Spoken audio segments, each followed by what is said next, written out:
Bienvenidos sean todos ustedes al año 1927. El día de hoy vamos a viajar hasta Buenos Aires precisamente para ser testigos del campeonato mundial disputado en aquel año entre obviamente el portador del título, José Raúl Capablanca, contra el aspirante al trono, no otro más que el mismísimo Alexander Aliokin. Esta es la partida número 27 correspondiente a dicho match y vamos a comenzar con esta partida. Piezas blancas para Capablanca, piezas negras para Aliokin. La partida entonces comenzó con D4, interesante D4 por parte de Capablanca. Recordemos que anteriormente en su juventud únicamente estaba jugando con E4 y prácticamente allá por 1914, 1907 jugaba prácticamente única la defensa española. De hecho, bastante memorable, pero bueno, ya por estos años empezó a jugar otras cosas como por ejemplo el gambito de dama, sobre todo el gambito de dama declinado, gambito de dama aceptado. Bueno, D5, C4, E6, caballo C3, caballo F6 y alfil G5, defensa moderna, misma defensa que se jugó por ejemplo en la partida número 7 de dicho match.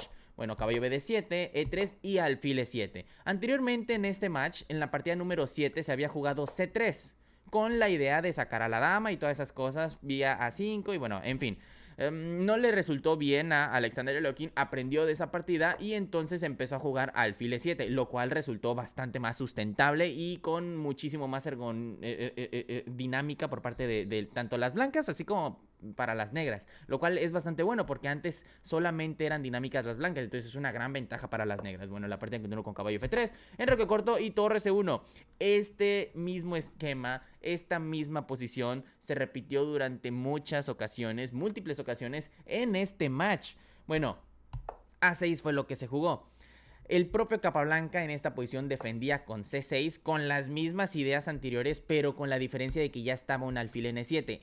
Aliokin no jugaba con el alfil N7, lo pasaba casi siempre a B4, entonces resulta bastante interesante. Simplemente un par de casillas de distancia, pero con un resultado sumamente distinto. Sin embargo, aquí A6 fue lo que se jugó, C por D5, E por D5, alfil D3, C6 y dama C2. Bueno, en la partida número 23, esta es la partida número 27, en la partida número 23 aquí se siguió con enroque, es decir, aquí las blancas hicieron enroque, pero las negras y bueno, en general esa partida no tuvo mucho jugo, no tuvo mucho ímpetu, precisamente por eso Capablanca sabía que debía de jugar a ganar, porque ya hubo un momento en la partida en donde Capablanca ya no esperaba ganar, esperaba resistir los golpes de Aliokin, y eso lo dejó muy en claro, y sobre todo con esta partida, aparte de que se empezaron empezaron a ocurrir varias otras circunstancias bastante contextuales en este match, pero dama C2 fue lo que se jugó, siempre Capablanca jugando a ganar y siempre siendo lo más enérgico posible. Bueno, H6 fue lo que se jugó, alfil H4 y aquí una jugada de Alexander Aliokin que no me gusta para nada, pero bueno, fue lo que se jugó, fue caballo E8, no solamente porque es la primera imprecisión de la partida en específico. Sí, es interesante, pero esta jugada es muy a la Steinitz. Recordemos que Wilhelm Steinitz fue nuestro primer campeón mundial de así per se ya oficial. De hecho, hasta él se autoproclamó campeón mundial, pero bueno, nadie lo había hecho, en teoría se puede. Y la situación aquí es que caballo 8 como que deja muy compactas a la posición de las negras. Están muy, si nos damos cuenta, todas las piezas menores y mayores de la posición de las negras están en la primera y segunda fila para ellos, o sea, octava y séptima para blancas. Están muy compactadas, muy comprimidas y eso particularmente se intenta evitar en el ajedrez hipermoderno. Por eso me impresiona mucho esta jugada. No pensé que lo fuera a jugar porque repito, esta actividad es muy a la Steinitz, pero fue lo que se jugó. Algo más preciso hubiese sido simplemente torre 8 y tras enroque corto, caballo F8 con la intención de pasarlo a G6 y el caballo de F6 a E4. Ahí sí está muy bien, porque este caballo sí va a octava, pero para reciclarse en sexta en G6 y debemos de recordar que ese caballo en G6 es muy importante porque aquí ya hay una batería latente sobre H7 que no debemos de olvidar. Entonces un caballo en G6 siempre resulta ser un muy buen escudo para las negras, sobre todo en su enroque, también con blancas pero en G3. Pero bueno, caballo 8 fue lo que se jugó, alfil G3 con intención de pasar el caballo a A4 y a B6 porque aquí hay un triángulo de Fischer, es una debilidad sutil pero duradera. Y eso Capablanca lo va a utilizar. Ya tenemos la batería para infiltrarnos en C7 una vez que el caballo se retire. El enroque prácticamente está a la vuelta de la esquina. Mientras que las negras aquí todavía tienen que hacer varios esfuerzos por intentar desarrollarse. Alfil D6 fue lo que se jugó. La idea es que alfil G3 fue lo que se jugó. Alfil por E7 no era tan buena porque está liberando un poquito de espacio para las negras. Entonces, precisamente alfil G3 fue lo que se jugó. Alfil D6 volviendo a ofrecer el intercambio. Enroque corto, alfil por G3 para liberar espacio, lo vuelvo a comentar, las negras están muy compactas, necesitan, cuando ocurren este tipo de situaciones donde ustedes están muy compactos, lo ideal es ir liberando piezas para que tengan más, no más espacio, pero sí menos piezas que cuidar, y obviamente la presión que ustedes van a estar cargando va a ser menor. Bueno, H por G3, interesante, de repente algo como F por G3 para que la torre ya esté jugando, es decir, la torre de F1 ya esté realizando un ataque activo, pues era un poquito más preciso. Pero digo, H por G3, recordemos que antes se tenía esta ideología de que se debía de capturar hacia el centro, entonces por eso H por G3, pero F por G3 también era muy buena. H por G3 no es mala. Caballo D6, caballo A4, y la debilidad del flanco de dama de las negras concede a las blancas una pequeña ventaja, como ya lo hemos comentado, pequeña, pero es duradera, y eso es lo importante. Torre E8, torre F1 y caballo F6. Muchos maestros criticaron muchos maestros y comentaristas criticaron esta jugada de que caballo F6 es mala, el caballo tenía que irse a F8, la casilla de F6 era para la dama. A mí no me parece en lo personal nada mala, de hecho me parece muy buena jugada, por no decir la mejor. Entonces digo, otros tiempos, ¿verdad?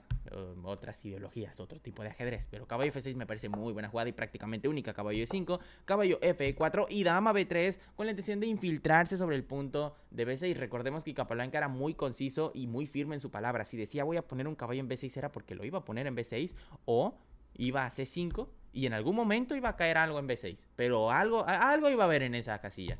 Bueno, alfil E6, caballo C5, lo dicho, atacando dos veces, caballo por C5, primera imprecisión.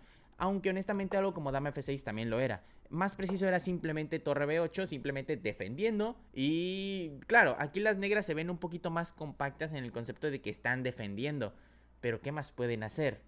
Con caballo por C5 están cediendo al ataque, precisamente porque tras D por C5 están retirando al caballo de su puesto central de D5. No se puede venir a ninguna de las casillas centrales, entonces debe de retirarse y debe de retirarse a B5. ¿Cómo le hacemos para seguir manteniendo esta presión y seguir generando una debilidad? Porque este caballo en B5 está bastante bien, la verdad, está defendiendo muy bien el triángulo de Fischer y prácticamente toda la debilidad de las negras. Entonces, ¿cómo le hacemos? Bueno, pues debemos de retirar ese caballo porque no nos interesa que esté ahí con A4. Y tras dama C7, alfil B1, muy buena jugada. Este tipo de jugadas es una de las más complejas de encontrar en el ajedrez porque son de retroceso, pero para darle chance a la dama de que venga y no amenazar mate, pero sí amenazar fuertemente el punto de H7 con una batería excepcional. A ver, esta es una celada que realizó Alexander Alekhine y con bastante sentido.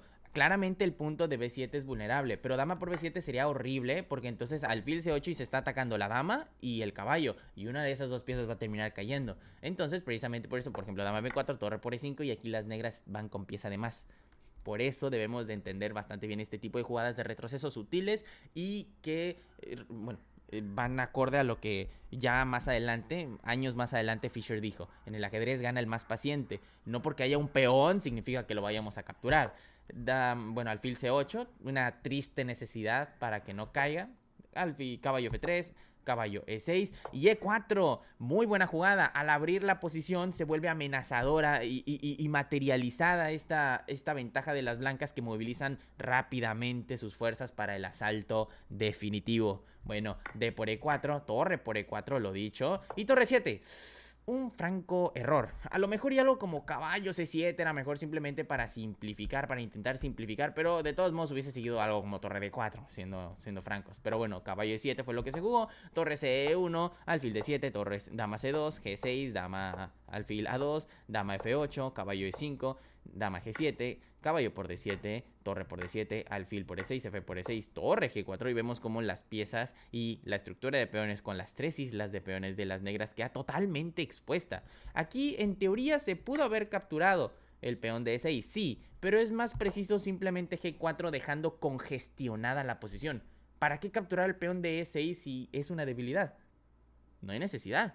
Entonces Capablanca lo entiende bastante bien y juega de esta manera. Rey H7, torre por E6, ahora sí, pero con la otra torre, y aquí está lo diferente. Se está amenazando 3 veces el punto de G6. Esa es la gran diferencia entre esperarse un movimiento para desplazar la torre G4 y capturar inmediatamente. Son dos partidas, serían dos partidas totalmente, ay Dios, serían dos partidas totalmente diferentes. Entonces, bueno, torre G8 fue lo que se jugó, no queda de otra, lo volvemos a repetir, tristes necesidades en el tablero. Dama I4, torre F7, F4, rey, dama F8, torre G por G6, cae el peón, dama por C5, jaque, rey F1, y es bastante interesante, porque Capablanca cuando jugó torre G por G6 no vio el jaque intermedio de dama por C5.